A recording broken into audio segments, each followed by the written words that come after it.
All right, y'all. Let's talk about Micah Parsons and the Dallas Cowboys.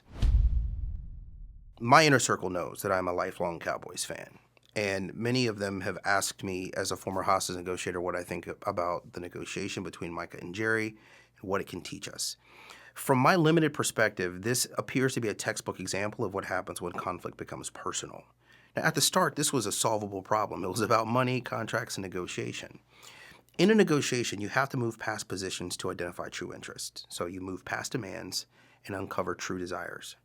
Rational people can work through that, but conflict rarely stays rational.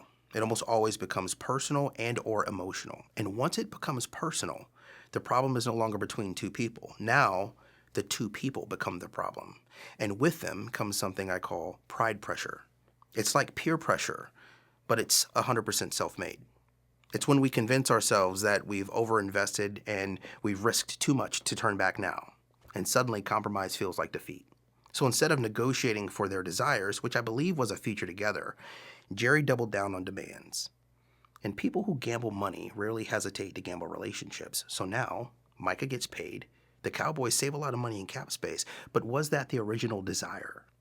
Was money ever the real motive, or is it now just a consolation prize?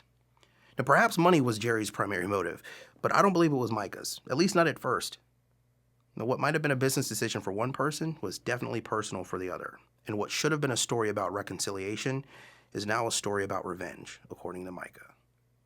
Here's a lesson for the rest of us.